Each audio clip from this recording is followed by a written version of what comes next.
One of the most beautiful things about paradise, about Jannah, and it is full of beauty, and Allah has prepared for its inhabitants, may Allah make us amongst them, that which no eye has seen, no ear has heard, and no imagination could ever comprehend. But one of its most beautiful traits is that it never gets old. What that means is that every day when you think you have peaked in terms of beauty, it gets more beautiful. When you think you've seen its most beautiful palace, Allah opens up the doors of another palace. When you see your spouse in paradise, and no one is single in paradise, your spouse is more beautiful every time you see them. When you go to its marketplaces, you see things that you didn't see the last time. The fruits taste better. Every single moment in Jannah is an upgrade. It gets better and better and better and better. And Allah is surely capable of that being never ending. May Allah subhanahu wa ta'ala make us its inhabitants. Allahumma ameen. And no one in Jannah thinks that they have anyone above them. So that's also one of the blessings of Jannah, is that you don't have the fear of missing out. The person who is in the lowest level thinks that they must be in the highest level because of what Allah is unveiling for them. That's the beauty of paradise. It keeps getting better and better and better and better. Blessing after blessing after blessing after blessing. The counterpart to that is this dunya, is this life, where sometimes you get hit by a hardship and you think, this is the hardest it's ever going to get. And then something else happens, and something else happens, and something else happens, and something else happens. And so the idea of it all falling apart. And of course, the way that we come in to the way that we then age, and the way that things start to wither away, we lose our appetite for this dunya, and it just seems to sometimes fall apart. And of course, that's true also in the collective sense with al-fitan, with trials and tribulations. They start to strike one after the other to where you feel like you can't catch up. On an individual level, you get hit and you think, this really hurts. And I think that this is the hardest it's going to get. And then something else happens. You look to the world, and if you are an empath, the believer sees a person falling off of a plane in Afghanistan or off of a boat from Libya. And where does my heart go to? How can I encompass all of this? May Allah make it easy for all of our brothers and sisters wherever they may be. So Jannah keeps getting better. Dunya, seemingly at least, seems to keep getting worse. And one of the things that happens to us is that sometimes it's also our perception that when one trial hits, we read into things that aren't necessarily trials as being trials after that, or we magnify our trials. You know, it's like if someone is in a boxing ring and they get hit and they say, you know, you can tell that the fighter was never the same for the rest of the fight, even if they managed to get back up and they managed to recover, but the effect of that hit was there. And so sometimes what happens after a major trial hits you in life, you start reading into it way more than what should be read into it, and it's like, Ya Allah, why is it all falling apart? What's happening? Why do the punches keep on coming? Now what I want to talk about is that lowest point, because undoubtedly there is a point that all of us will reach that will be our lowest point. And it doesn't necessarily need to be our lowest point in terms of the severity of the tragedy. It could be the circumstances that we are in when that happens. Surely Ta'if, which we know was the lowest point of the Prophet ﷺ because he said so. Ta'if hurt more because the Prophet ﷺ did not have Khadija radiallahu ta'ala anha to wipe his wounds. There's no doubt about that. There is also a decade of rejection that precedes Ta'if that makes it that much worse. And so sometimes, and that's why every trial is unique, it's the circumstances around, it hits you at the wrong time, and wrong in quotation marks, wrong time, and it's like, Ya Allah, this is horrible. I don't know how to get out of this. I don't know how to move forward. And of course, certain trials also have a permanence in regards to the consequences in life. You lose someone you love, as much as you cope, that person will not come back to this earth. Something falls apart, sometimes there's a permanence to that. Now what do we do?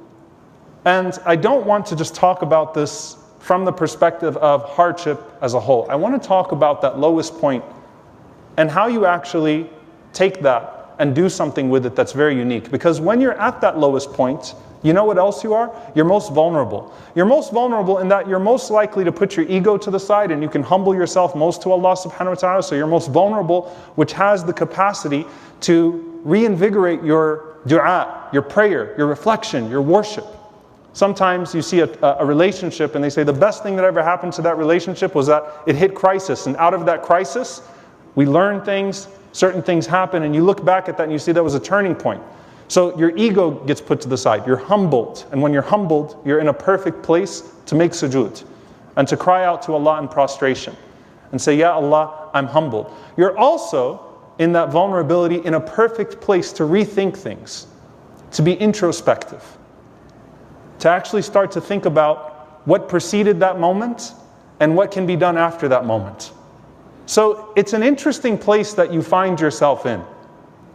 And you have to remember that Allah subhanahu wa ta'ala doesn't give you a swamp, Allah gives you a springboard.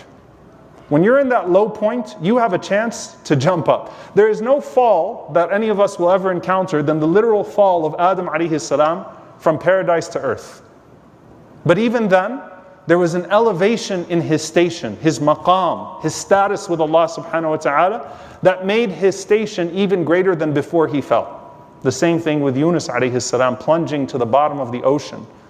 That's a fall that none of us could probably quite come to terms with. But you're in this place where you can rethink.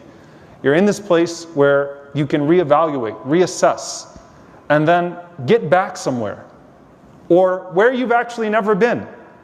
And let it be an actual better place.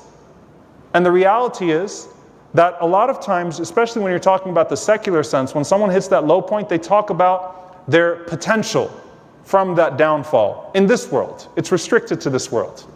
That's the problem with a dunyawi dunya, a worldly worldview. It's so restrictive. It's so limited. What's the maximum they could talk about? Your potential coming out of that. And certainly that's part of it, that there's a certain potential of strength and resilience that can be gained from that place.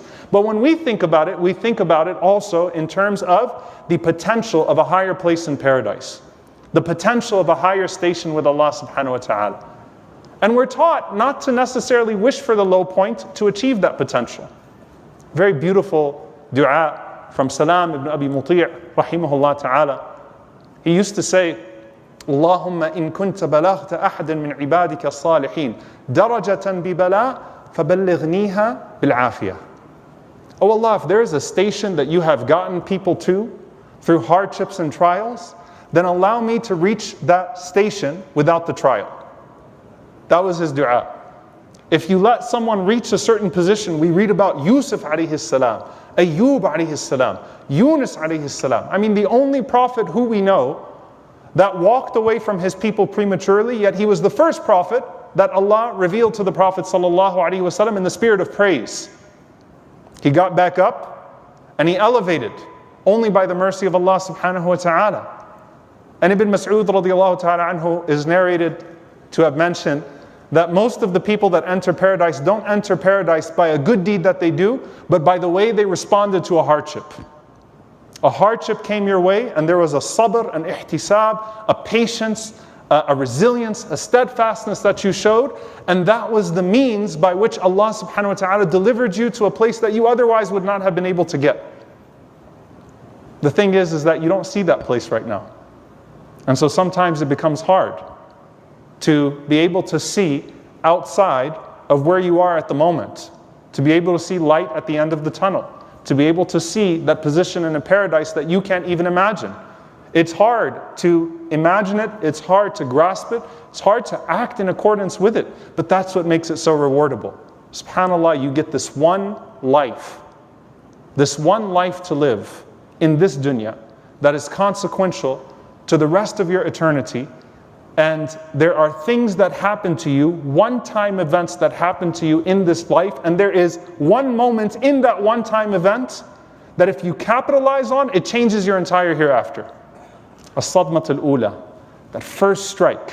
You know, when the Prophet ﷺ said, as-sabr, and the sadmat al-ula, that patience is at the first strike, it's not as the scholars say that patience is only at the first strike, it's that there is a unique patience at the first strike, that if you seize that moment and you respond in that once in a lifetime moment, once in a lifetime hardship, with a once in a lifetime patience, what does it unlock for you in the hereafter?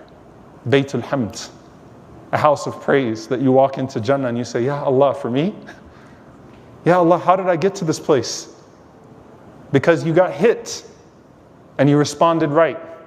It's that one moment that you could seize and you could captivate. And subhanAllah, a lot of us are so paralyzed in that one moment. May Allah subhanahu wa ta'ala make it easy for all of us. I've heard a lot over the last couple of years. I mean, it's the environment around us, right? Like, I don't think this is the worst it's ever been for me. This is the hardest. I don't know how I'm going to recover out of this. I don't know how I'm going to come forward. Sometimes it's self-inflicted. Allah didn't give you a swamp, you stepped into one. But even then, there's a life jacket. Allah subhanahu wa ta'ala has given you a way back. And you're like, how do I get out of this? Ya Allah, how do I get out of this? But you have to think about the potential, just as you are feeling the pain of the uniqueness of the hardship, you have to think about the uniqueness of the reward in that moment. Like, there's something right now that if I do, Ya Allah, I can achieve so much from Allah subhanahu wa ta'ala. I can gain so much from Allah Azza wa Jal.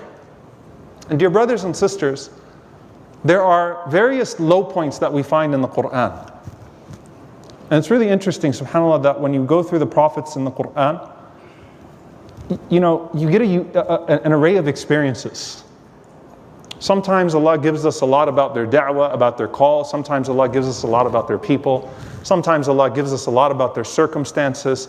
But one thing that's almost always consistent is we learn about their hardships.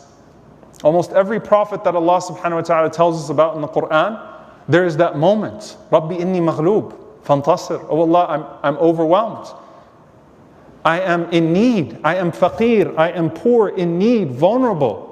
Bima anzalta ilayya, for what you would descend upon me, your blessings. I'm in need of your blessings. Ya Allah, I'm feeling overwhelmed. Ya Allah, where do I go from here? La ilaha illa anta subhanaka inni kuntu min al-zalimin.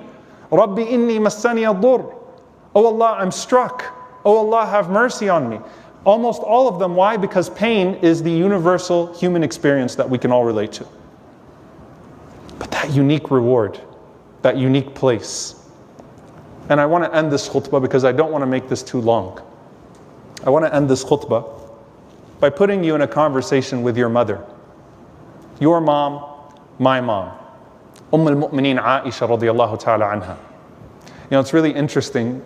I remember the first time doing a study of Al-Bukhari, how many times hadithatul ifk, the slander, the chapter of the slander of Aisha radiyallahu anha comes up. Because there's so much fiqh. It's so long when she tells her own story of how she was slandered and the circumstances of it. And there are tangents in her story. She goes off on a tangent sometimes. There's fiqh in there. There's jurisprudence to be learned. You go through the books of hadith, you can go one by one, capture this moment, capture that moment, and these gems. But if you're sitting in a living room with your mom, Aisha radiyallahu anha, and she is our mother, and our mother felt a lot of pain, and I'm listening to my mom talk about the most painful moment in her life, where everything was darkness, where even the Prophet ﷺ, who was always a source of comfort to her, even the Prophet ﷺ was withheld from comforting her in those moments.